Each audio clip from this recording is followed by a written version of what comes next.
Assalamualaikum warahmatullahi wabarakatuh. Selamat pagi semuanya, Bapak Ibu yang sudah bergabung dalam pertemuan Zoom, talk show, dan pengajian virtual pada hari ini, 5 Agustus 2021. Saya Ilham Maulana yang akan memandu acara ini hingga selesai nantinya. Dan seperti kita paham bahwa acara ini dihubungkan dengan pembahasan implementasi LKS yang sekarang ini diberlakukan di daerah kita, di provinsi kita di Aceh. Alhamdulillah. Baik, berarti sesuai dengan rencana, sesuai dengan schedule, insya Allah kita undang sekali lagi, mohon maaf tadi, ada kesalahan komunikasi sedikit, kita undang sekali lagi Haji Muhammad Nasir Jamil MSI untuk memaparkan tentang peran dan dukungan DPR RI terhadap suksesnya implementasi Kanun Aceh nomor 11 tahun 2018 tentang lembaga keuangan syariah. Kepada Pak Muhammad Nasir Jamil, kami persilakan. Baik, terima kasih. Bismillahirrahmanirrahim. Assalamualaikum warahmatullahi wabarakatuh. Assalamualaikum. Hamdan syukran lillah, salatan wassalaman ala rasulillah wa ala alihi wa ashabihi wa mawala. Saya mengajak kita semua senantiasa agar mensyukuri nikmat Allah Subhanahu wa taala dan juga senantiasa berselawat kepada Nabi Muhammad sallallahu alaihi wasallam. Terima kasih kepada Yakorbis yang telah menginisiasi melakukan survei terkait bagaimana dinamika bank Islam atau bank syariah atau ekonomi syariah di Aceh. Dan tadi Prof. Raja Masbar sudah menyampaikan sebagai Dewan Penasehat, lalu juga saudara kita Parulian juga sudah menyampaikan ya isi perut dalam tanda kutip survei yang dilakukan oleh Yakorbis. Dan tentu saja survei tadi itu kemudian dikemas dengan baik oleh Dr. Adi Warman. Ada 3 hal yang beliau sampaikan dan saya pikir 3 catatan tadi itu menjadi penting untuk kita kunyah-kunyah dan kemudian kita renungkan dan coba kita implementasikan. Yang pertama memang survei, saya mau bicara survei ya. Survei tadi kalau saya lihat ya itu respondennya lebih banyak di Aceh Besar dan Banda Aceh. Itu artinya dari sisi akses ya, baik akses informasi maupun akses teknologi, penduduk atau warga yang ada di Aceh Besar dan di Banda Aceh lebih mendapatkan akses, lebih terbuka akses itu. Mungkin mereka dapat informasi dari media sosial atau media-media mainstream yang terbit di Aceh. Nah, karena itu memang ini perlu dipertimbangkan kembali agar jangan hanya kemudian di Aceh Besar dan Banda Aceh mayoritas responden, tapi bagaimana bisa menjangkau ke daerah-daerah yang lebih jauh, katakanlah Singkil, Sepuluh Salam, ya, Aceh Selatan dan lain sebagainya, sehingga kemudian masyarakat juga bisa lebih memahami soal kanun atau lembaga ekonomi syariah ini.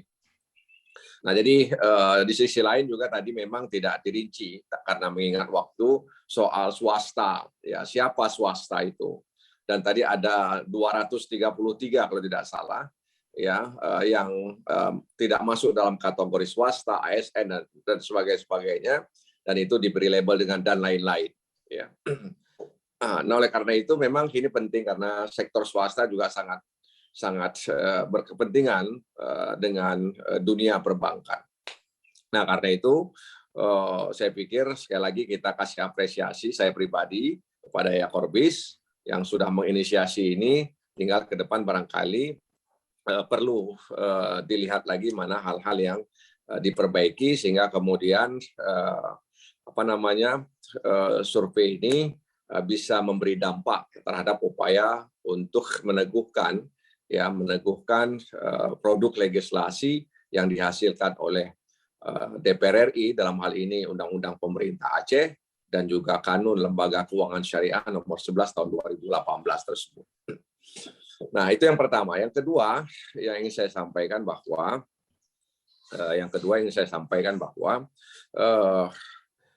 soal lembaga keuangan syariah itu bukan hanya melulu soal non ribawi, ya. Soal lembaga ekonomi syariah, ya, atau lembaga keuangan syariah, maaf, itu bukan hanya soal non ribawi, ya. Bukan mohon maaf ya, agak terganggu karena HP masuk. Ini orang kadang-kadang udah kita tolak teleponnya, masih dia telepon lagi. Mohon maaf karena makanya saya diminta ID meeting dan passwordnya, tapi memang menggunakan link seperti ini. Jadi soal lembaga perbankan syariah, ya, atau lembaga keuangan syariah dalam pandangan saya memang bukan hanya soal riba, ya. Meskipun itu sesuatu yang sangat ditekankan. Ya ayyuhalladzina amanu la taqulu riba, ya, apa mudha'afah wattaqullaha la'allakum tuflihun.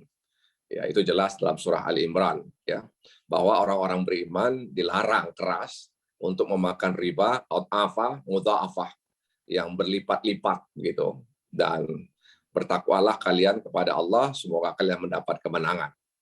Tapi dalam prakteknya memang yang saya pahami bahwa perbankan syariah ini bukan hanya soal menolak riba, ya, bukan hanya soal ribawi, sebab image yang lebih besar di tengah masyarakat itu adalah syariah itu, bank syariah itu bank yang tidak ribawi. Nah, itu yang besar, ya. Tapi apakah perbankan syariah itu bisa menegakkan keadilan? Kan itu, ya. Bisakah memberikan keadilan, ya, kepada nasabahnya dan kepada masyarakat, ya, kepada masyarakat. Dan itu nanti akan bermuara kepada terwujudnya kesejahteraan di tengah masyarakat. Jadi image yang dominan di tengah masyarakat itu bahwa bank konvensional itu ribawi, sementara bank syariah itu non ribawi. Itu. Tapi apakah kemudian praktek-praktek di bank syariah itu memberikan keadilan kepada nasabah, kepada masyarakat? Nah, itu yang harus terus kita evaluasi. Jangan sampai kemudian kita terjebak, ya, dalam dua dikotomi tadi itu, ya, ribawi dan non ribawi. Yang ketiga memang itu soal single dan dual, ya. Di DPR dulu pernah ada rencana ingin merevisi undang-undang advokat, ya, undang-undang advokat. Dan di situ juga nanti kami akan hadirkan Dewan Nasional Advokat Indonesia. Dan hal lain yang kemudian menjadi krusial sehingga undang-undang itu tidak bisa direvisi atau tidak jadi direvisi dan deadlock karena pertentangan antara para advokat. Apakah ini single bar, ya, atau dual bar, ya? Apakah, ya, kemudian payung advokat itu hanya satu, ya, atau kemudian banyak begitu. Nah, dan itu pertentangan terjadi, ada peradi, ada kemudian ada lembaga-lembaga advokat lainnya, ya, yang kemudian mereka tidak mendapatkan titik temu sehingga undang-undang itu tidak jadi direvisi. Tapi ini bukan soal tidak direvisi atau tidak direvisi, tapi yang saya katakan bahwa masih adanya perbedaan antara single dan double atau dual bar, ya. Jadi mereka menganggap kalau single itu nanti akan terjadi, ya, dampak-dampak ekses dan tidak ada alternatif, tidak ada alternatif. Nah, oleh karena itu di Aceh akhirnya disepakati, ya, dan kita tidak punya alternatif lain selain alternatif lembaga keuangan syariah. Dan tadi Dr. Adi Warman sudah menyampaikan, ya, beberapa catatannya agar kemudian bank konvensional bisa hadir di Aceh dalam tanda kutip sebagai perwakilan. Nah, karena itu ini menjadi catatan kita, ya. Jadi tidak ada alternatif lain kecuali alternatif lembaga keuangan syariah. Dan tentu saja saya bisa bayangkan ini tidak mudah, ya, untuk merealisasikannya. Nah, karena itu memang beberapa misalnya teman itu mengadu menyampaikan ya kepada saya pribadi terkait bagaimana praktek di lembaga keuangan syariah di Aceh. Bahkan kadang-kadang ada yang sangat sarkastis ya, sangat peyoratif gitu ya. Bahasanya bahkan mohon maaf nih saya sebut kalau masih ada Dr. Adi Warman di sini. Ada seorang teman bilang ketika dia berhubungan dengan lembaga keuangan syariah, ketika dia ditagih dan ingin disita barangnya, dia datang ke kantor itu, lalu dia bilang, dia masuk kantor itu, dia bilang, karena kemarin-kemarin itu konflik di Palestina itu begitu mencuat di media-media, dia bilang kantor kalian seperti Palestina tapi perilaku kalian seperti Yahudi. dia bilang begitu ya kepada para itu. Jadi itu mungkin pemahaman dia ya yang belum utuh dan sebagainya, sehingga dia katakan seperti itu. Nah, karena itu menurut saya memang ketika kita sudah mengambil posisi single, ya sistem perbankan kita, maka tidak ada alternatif lain ya yang bisa kita lakukan. Nah, gagasan Dr. Adi Warman itu juga dalam tanda kutip bisa diperdebatkan ya, bisa diperbincangkan bagaimana apakah mungkin bank-bank konvensional itu mau seperti itu kan, mereka juga tidak mau mengeluarkan uang dalam tanda kutip dengan tidak punya memberikan efek atau dampak dari pengeluaran itu. Dan yang keempat yang ingin saya sampaikan adalah soal bagaimana legal draft ya. Legal draft ini secara istilah artinya bagaimana konsep regulasi itu harus konsisten ya, harus konsisten. Jangan ada inkonsistensi gitu loh. Mulai dari undang-undang yang memayunginya, undang-undang pemerintah Aceh dan undang-undang ya terkait ya perbankan syariah, dan juga turunan di bawahnya, produk kanun, pergub dan lain sebagainya. Saya berharap begitu, jangan ada inkonsistensi, sebab kalau ini terjadi maka terbuka peluang untuk digugat ya, digugat oleh pihak-pihak ya yang tidak boleh juga kita katakan dia tidak sesuai dengan syariah dan sebagainya. Karena dia melihat ada peluang, dan itu bisa jadi karena proses ya, pembentukan kanun itu dalam tanda kutip tidak memenuhi ajas-ajas atau SOP yang sudah diatur dalam undang-undang pembentukan peraturan perundang-undangan, sehingga kemudian rentan untuk digugat. Nah, oleh karena itu sekali lagi konsistensi ini penting ya, dan sehingga kemudian kita bisa menutup peluang, sehingga kemudian juga antara teori, antara regulasi dengan implementasinya itu benar-benar nyambung, sesuai gitu, harmoni dia ya, harmoni. Nah, terkait misalnya bank konvensional dan lain sebagainya. Nah, oleh karena itu apa yang disampaikan oleh Dr. Adi Warman tadi ya, saya pikir juga itu perlu dievaluasi regulasi kita, sehingga kemudian gagasan tadi itu bisa dicantolkan dalam regulasi yang ada, dan tentu itu kan harus dievaluasi, bahkan bukan tidak mungkin direvisi. Cuman ketika kemarin kita bicara revisi, ada klaim, bahkan blame ya, jadi kita kayaknya belum terbiasa ya untuk berbeda, sehingga ketika ada yang mengatakan ingin merevisi lalu kemudian di blame ya, jadi ini memang tantangan bagi kita ya, seharusnya kita sikapi secara dewasa ya, kita sikapi secara dewasa, karena bisa jadi ada faktor regulasi yang dalam tanda kutip belum konsisten. Dan yang paling terakhir ingin saya sampaikan, marilah kita senantiasa terbuka, karena rumah sudah kita ganti ya, tinggal penghuni rumahnya kita perbaiki ya, keuangan ya, rumahnya kita perbaiki, sumber daya manusianya kita perbaiki, dan orang-orang di luar rumah diharapkan bisa masuk ke rumah ini dengan kesadaran ya, dengan kesadaran.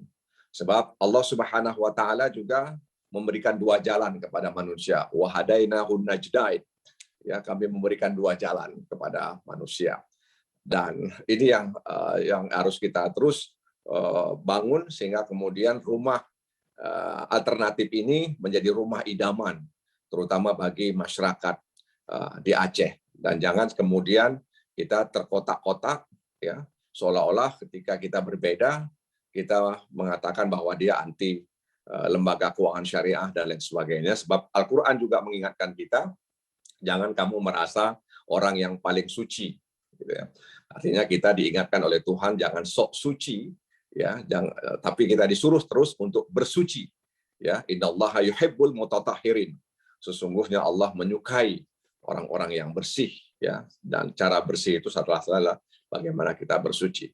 Demikian, mohon maaf kalau terlalu agak sedikit lama atau melebihi waktu yang disampaikan oleh Dr. Adi Warman. Sekali lagi saya mohon diperbanyak maaf dan sekali lagi saya apresiasi dengan apa yang dilakukan oleh Forbes. Saran dari Dr. Adi Warman barangkali perlu dipertimbangkan. Tapera, Jam Sostek akan melakukan pilot project. Ya, mudah-mudahan ya Forbes bisa mendampingi kedua lembaga pemerintah itu sehingga Aceh itu ya bisa menjawab keraguan-keraguan terkait dengan pelaksanaan lembaga keuangan syariah.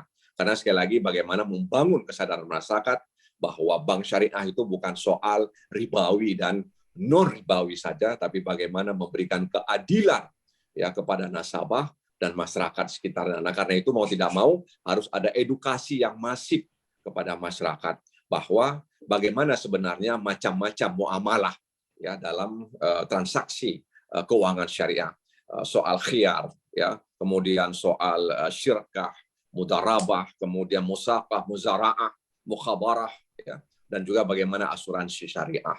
Jadi inilah beberapa tantangan kita dan memang kita butuh waktu dan kita hanya bisa melakukan itu kalau kita ta'awun 'alal birri wa taqwa. Billahi taufiq wal hidayah. Wassalamualaikum warahmatullahi wabarakatuh. Waalaikumsalam warahmatullahi wabarakatuh. Kita berterima kasih sekali kepada Bapak Muhammad Nasir Jamil, anggota DPR RI. Pemisalan-pemisalan yang beliau sampaikan tadi, saya pikir cukup lembut sebenarnya untuk menyentuh hati kita, karena akhirnya tadi output yang diinginkan adalah kita masuk ke dalam rumah dengan kesadaran. Itu kata kuncinya sepertinya ya. Dari yang disebut oleh Pak Nasir Jamil tadi, ya, kata kuncinya adalah semuanya sadar dan saling jujur untuk berkomunikasi, walaupun berbeda kemudian kita tidak harus saling membenci gitu ya kira-kira ya, sehingga kita tetap dalam satu rumah. Jika ada permasalahan maka rumahnya lah kita perbaiki ya, pelan-pelan semua yang kurang itu kita perbaiki. Baik, terima kasih banyak Bapak Muhammad Nasir Jamil, dan sekarang kita undang Bapak Haji Sudirman, atau di Aceh lebih dikenal dengan Haji Umal. Ya. Beliau adalah anggota DPD RI. Dan sama seperti tema yang akan disampaikan oleh Haji Umal nanti, sama dengan apa yang tadi disampaikan juga oleh Bapak Muhammad Nasir Jamil. Tapi kalau tadi adalah peran dan dukungan DPR RI, kali ini adalah peran dan dukungan DPD RI untuk mensukseskan implementasi Undang-Undang atau Kanun Aceh nomor 11 tahun 2018 tentang LKS ini. Kepada Bapak Haji Sudirman kami persilakan dengan segala hormat. Baik, terima kasih Bapak Moderator. Assalamualaikum warahmatullahi wabarakatuh. Alhamdulillahirabbil alamin, wassalatu wassalamu ala sayyidina Muhammadin wa ala alihi wa sahbihi ajma'in.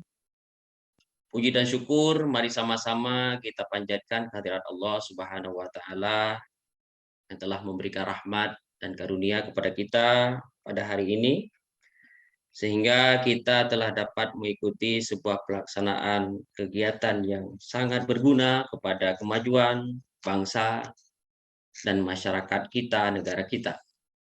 Salam dan salam mari sama-sama kita sanjung-sanjungkan kepada Nabi besar Muhammad Shallallahu Alaihi Wasallam, pada terusnya kepada para ahli dan sahabat beliau sekalian. Yang saya muliakan,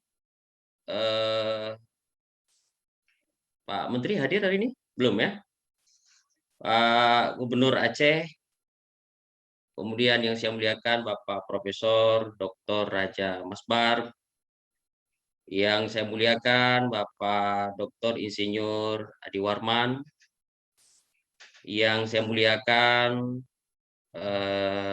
Abang Sandra Parulian SE, kemudian sohib saya Pak Haji Muhammad Nasir Jamil MSI, kemudian yang saya muliakan juga Pak Haji Sulaiman, yang saya muliakan Bapak Firmansyah, Bapak Firmansyah dari Manajer Bank Syariah Indonesia BSI area Aceh, kemudian Bapak Sugito SE sebagai Sekretaris Umum Masyarakat Ekonomi Syariah Wilayah Aceh, kemudian Pak Syahrul Effendi SE Bank Muamalat Banda Aceh, kemudian yang saya muliakan Bapak Rahmat Faisal Kepala BLK Banda Aceh, serta moderator Bapak Ilham Maulana. Yang pertama, luar biasa hari ini narasumber yang hadir, para tokoh-tokoh yang berkompeten di bidang ini telah menjelaskan, termasuk daripada sohib saya Bang Nasir Jamil, sahabat saya sudah menjelaskan secara gamblang ya, senior saya itu ya, luar biasa. Alhamdulillah hari ini saya sedikit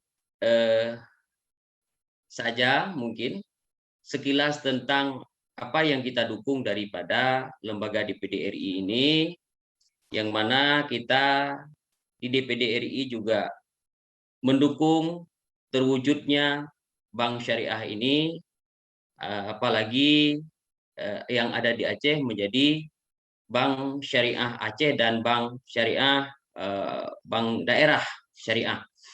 Nah, sebagaimana fungsi, tugas, dan kewenangan DPD RI sendiri tentu di mana yang diatur dalam Undang-Undang 1945, Undang-Undang MD 3, legislasi, pertimbangan, pengawasan, dan representasi.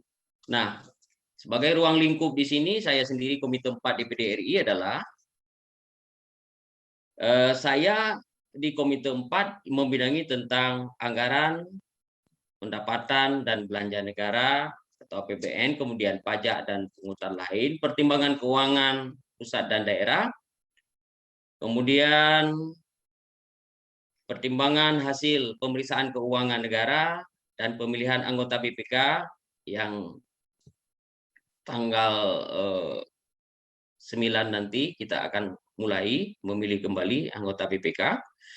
Kemudian lembaga keuangan dan koperasi usaha mikro kecil menengah UMKM. Nah, ini dalam ruang lingkup inilah kita bekerja saat ini memberikan kontribusi kepada lembaga-lembaga yang berperan dalam hal ini seperti lembaga keuangan syariah.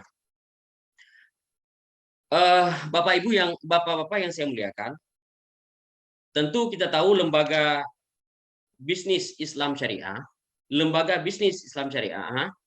salah satu instrumen untuk mengatur aturan-aturan ekonomi Islam sebagaimana sebagian dari sistem ekonomi dan juga bagian daripada sistem sosial. Kita tahu bahwa lembaga syariah ini sama sependapat saya seperti apa yang dikatakan oleh Pak Nasir Jamil tadi, kita ini tidak terfokus saja kepada riba, tapi bagaimana menciptakan lembaga syariah ini lembaga yang diminati oleh masyarakat. Hari ini saya turun ke lapangan melihat bahwa bukan masyarakat tidak mencintai perbankan syariah itu, tapi adanya terjadinya miskomunikasi antara masyarakat yang menggunakan produk syariah ini dengan informasi, sebenarnya sosialisasi ini yang memang belum secara komprehensif, belum secara menyeluruh dilakukan oleh para pihak. Nah, ada dualisme persepsi di daerah, saya melihat pihak perbankan memparipurnakan tugas ini kepada pemerintah. Pemerintah memparipurnakan tugas ini kepada perbankan. Jadi di sini ada saling tarik ulur, siapakah yang melakukan sosialisasi kepada masyarakat. Pemerintah terkesan agak lambat, kemudian perbankan kadang-kadang mengatakan dengan asumsi kami tidak punya dana cukup untuk melakukan sosialisasi. Ini sebenarnya langkah bersama yang harus dilakukan. Ini kelemahan ketika saya melakukan investigasi di lapangan. Kemudian, secara global, ekonomi dan keuangan syariah memiliki potensi besar bagi pengembangannya, karena sektor ini tidak hanya diminati negara-negara mayoritas Muslim, namun juga negara-negara lain terkait berbagai produk ekonomi syariah termasuk sistem keuangannya. Nah, berarti ekonomi syariah ini tidak hanya seperti apa yang dikatakan oleh Bung Parlian tadi, sudah memang dilakukan survei.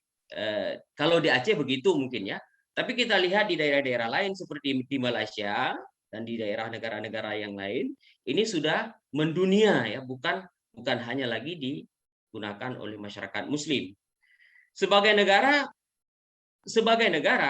dengan penduduk Muslim tentu terbesar di dunia, Indonesia memiliki potensi yang sangat tinggi untuk mengembangkan sektor ekonomi dan keuangan syariah Indonesia.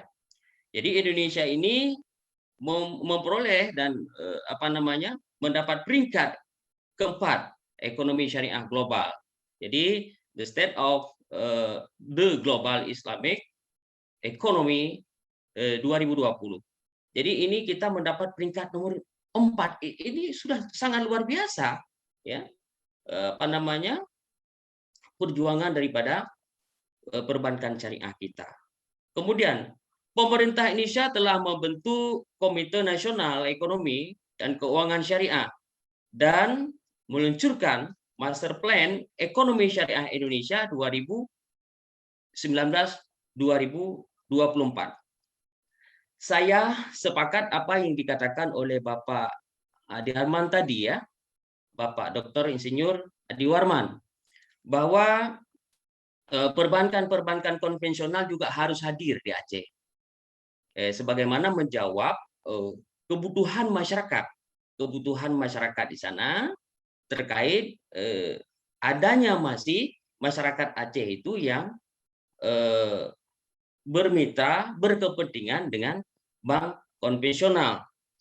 Tapi begini, lebih kurang ada 1.365 ya perbankan syariah BSI yang ada di Indonesia. Ini tentu kalau memang transfer dana dari pusat ke daerah dititipkan di semua perwakilan perbankan yang 1.365 unit ini sungguh sangat berat. Maka saya rasa instrumen yang dilakukan oleh pemerintah ini dengan menggabungkan 3 bank Himbara ini menjadi bank BSI ini adalah merupakan jawaban juga harus diperlakukan hal yang sama.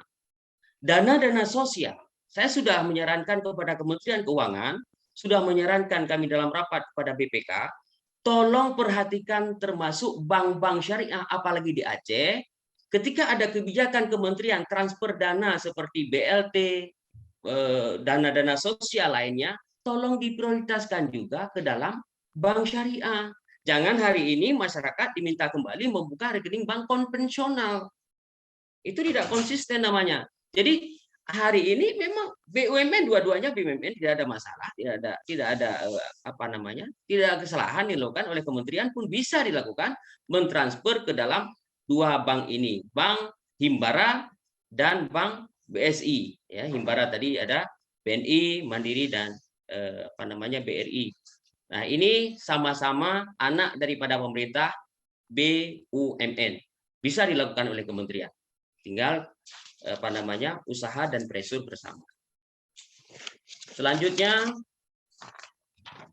sistem perekonomian syariah dipandang dapat menjadi alternatif dari sistem perbankan konvensional dan memiliki daya resistensi yang cukup kuat terhadap krisis global, keuangan global. Jadi saya sangat sependapat kalau memang keuangan syariah ini kita pertahankan, dan tentunya untuk pihak-pihak yang ingin menggoyang ini tentu kita harus mempertahankannya karena konsisten kita terhadap ini. Seperti tadi apa yang dikatakan oleh teman kita, Abang kita Bang Nasir Jamil. Jadi kita harus mendekatkan diri kepada Allah ya, jangan riba. Ya ayyuhalladzina amanu dukhulu fi silmi kafah wa la tattabi'u khutuwati syaitan innahu lakum aduwwum mubin.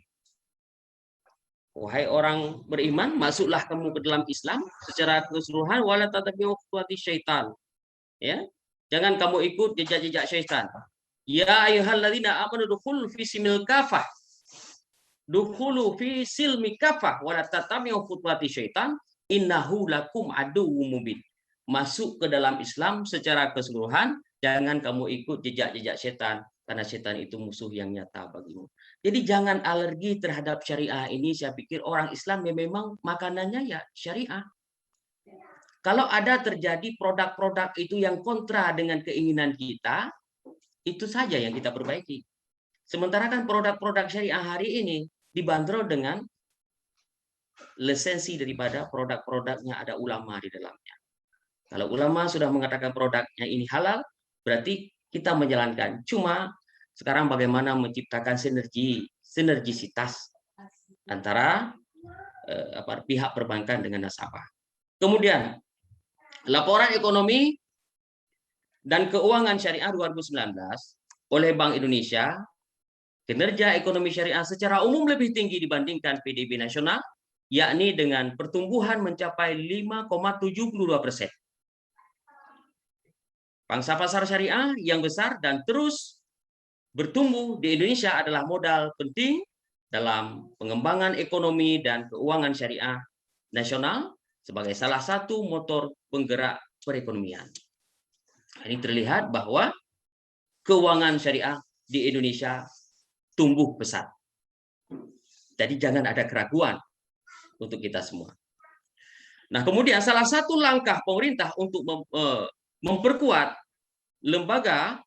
kelembagaan keuangan syariah di dalam negeri adalah dengan melakukan merger 3 bank BUMN syariah, yakni Bank Syariah Mandiri, BRI Syariah, dan BNI Syariah menjadi Bank Syariah Indonesia.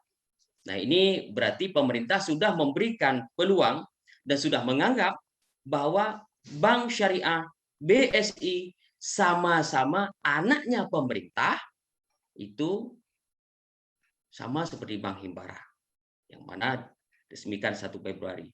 Nah, ini tentu kementerian tidak punya alasan untuk mengalokasikan anggaran tentang program-program pembangunan di daerah melalui BSI karena sama-sama BUMN. Total aset dari peleburan ketiga himpunan bank negara, BNI Mandiri dan BRI mencapai 2% dari seluruh perbankan di Indonesia dan menjadi BSI sebagai bank terbesar nomor 7 di Indonesia dari segi aset. Luar biasa. Jadi kadang-kala memang kita ada yang mengatakan kalau begini kan tidak ada kompetitif. 3 bank digabung menjadi 1. Saya melihat beginilah lebih baik. Tidak ada tarik ulur, apalagi kepentingan-kepentingan stakeholder yang ada di perbankan itu. Jadi dulu dia jadi pimpinan, sekarang ya sama-samalah untuk perjuangan ini. Dan ini kepada pihak perbankan juga menahan diri ketika hari ini di perbankan syariah memang kita katakanlah secara finansial mendapatkan keuntungan yang lebih sedikit, tapi bersabar. Karena harapan syariah ini bukan hanya mendapatkan keuntungan yang sesaat, tapi keuntungan di masa depan yang lebih besar. Kemudian Aceh mencatat sejarah dalam upaya pengembangan ekonomi dan keuangan syariah di Indonesia dengan terbitnya Kanun nomor 11 tahun 2018 tentang Lembaga Keuangan Syariah atau LKS yang penerapannya berlaku sejak diundangkan pada 4 Januari 2019. Sebelumnya muncul kanun LKS, Bank Aceh telah lebih awal menjadi bank daerah pertama di Indonesia yang melakukan konvensional secara penuh menjadi bank syariah pada September 2016. Banyak kontroversi yang terjadi. Ada yang ingin menarik kembali ke belakang agar supaya bank konvensional itu harus hadir di Aceh lebih lama. Dari secara konteks undang-undang ya, bank ini menurut undang-undang itu diamanahkan bahwa batas waktunya konvensional ini hanya 2022. Undang-undang ini tidak bisa dirubah sebelum dilakukan pelaksanaannya. Nah, bagaimana hari ini mau dirubah undang-undang sebelum pelaksanaan? Tidak bisa secara undang-undang, saya rasa begitu. Jadi tidak bisa sebelum ini dipraktekkan kemudian dirubah. Ini inkonsisten namanya. Jadi bagaimana kita harus semua konsisten dulu menjalankan Undang-Undang Nomor 11 ini. Jangan dirubah dulu karena belum dilaksanakan, melanggar dengan undang-undang. Setelah dilaksanakan baru adanya revisi dan perubahan nantinya. Apalagi kalau memang mau dibatalkan. Nah, jadi ini tidak bisa. Jadi undang-undang dibuat itu bukan sesuka-suka kita dengan penuh kajian, di dalam segala macam. Tentu sudah mencapai tahapan yang paling maksimal. Kemudian potensi dan tantangan keuangan syariah di Aceh. Dalam kacamata kami bahwa penerapan kanun LKS adalah bentuk ekspansi dari penerapan syariat Islam di Aceh. Selain itu, dengan populasi penduduk yang mayoritas Muslim, Aceh memiliki potensi besar bagi pengembangan sistem ekonomi dan keuangan syariah dalam rangka pembangunan perekonomian Aceh.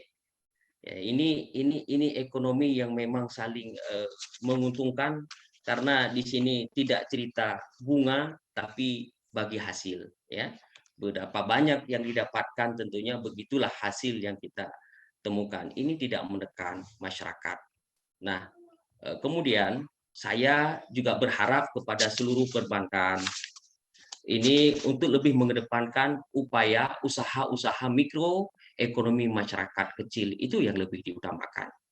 Kemudian Otoritas Jasa Keuangan atau OJK mencatat tingkat pemahaman keuangan atau literasi syariah masyarakat Aceh pada 2019 mencapai 18,64%. Angka tersebut lebih tinggi dari pencapaian nasional sebesar 8,93%. Tentunya tingkat pemahaman rakyat Aceh terkini yang sekarang ini terus meningkat. Jadi sudah mulai pemahaman masyarakat, tinggal saja diberikan sosialisasi kepada masyarakat, masyarakat akan memahami. Jadi jangan lagi ada perspektif masyarakat yang mengatakan, sama aja antara bank konvensional dengan bank syariah, sama aja. Ini kata-kata yang keluar dari masyarakat. Tolong kita semua kita reduksi, kita hilangkan. Karena ini bukan masyarakatnya yang menganggapnya begitu. Tugas kita bagi masyarakat menyempurnakan kegagalan paham mereka. Ini masyarakat gagal paham sebenarnya. Ya, maka tugas kita semua untuk tidak menjadikan ini sebagai blunder dan awas hati-hati ini bisa masuk angin ya oleh pihak-pihak yang tidak menginginkan ini digunakan kelemahan-kelemahan ini. Namun proses transaksi keuangan ya syariah di Aceh memiliki tantangan, terutama pada karakteristik nasabah, pro dan kontra seperti saya katakan tadi, dan kualitas layanan sistem dan digital selama masa transisi. Hal ini terjadi dengan tingginya keluhan nasabah terutama layanan transaksi pada BSI. Tetapi tentu saja hal ini tidak dapat dihindari dalam proses transaksi sistem yang saat ini berlangsung. Ada sekitar 14.000 pelanggan Briling ya, seluruh Aceh yang sekarang mengeluhkan mereka tidak bisa melakukan transaksi. Nah, ini ponsel-ponsel mereka, transaksi mereka tutup semua, ada 14.000 nasabah. Ini yang harus diakomodir segera supaya kita bisa lari lebih cepat. Ini jangan ada kekosongan hukum. Nah, kami di lembaga Dewan Perwakilan Daerah Republik Indonesia, kami tidak bisa menjawab kalau hal ini tidak serta-merta dilakukan upaya yang serius oleh Bank Syariah sendiri. Pak Sudirman, mohon maaf Pak Sudirman, waktunya barangkali sekitar 3 menitan lagi. Oke, sudah hampir selesai nih, sedikit lagi. Ya.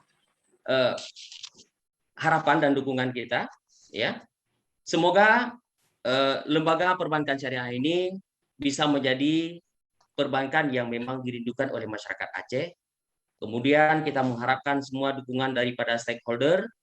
Dalam kapasitas kita anggota DPD RI, kita sudah mengatakan juga kepada Menteri Keuangan, kepada OJK, untuk menambah anggaran-anggaran seperti PEN kepada perbankan yang ada di Aceh, kepada bank-bank syariah Indonesia. Dan selanjutnya, kita juga mengingatkan kepada perbankan yang ada di Aceh, Bank Aceh, dan lain sebagainya, tolong ini memang betul-betul untuk ekonomi masyarakat, itu tolong dibangun. Jangan kita mengedepankan yang bersifat konsumtif. Mudah-mudahan kita semua dan masyarakat bisa mendapatkan kemakmuran, kesejahteraan dengan kehadiran Bank Syariah yang ada di Aceh. Demikian mungkin dari saya. Terima kasih atas semuanya. Lebih dan kurang saya mohon maaf. Assalamualaikum warahmatullahi wabarakatuh. Waalaikumsalam warahmatullahi wabarakatuh. Terima kasih banyak Pak Haji Sudirman. Pemaparan yang beliau sampaikan tadi, yang menarik adalah di bagian akhir beliau menekankan tentang urgensi hadirnya bank-bank syariah ini untuk meningkatkan kesejahteraan masyarakat kecil. Ya. Nah, itu penting untuk digarisbawahi. Barangkali nanti produk-produk yang dikeluarkan oleh bank syariah ini menjadi hal-hal yang barangkali mendukung perekonomian kecil pada masyarakat.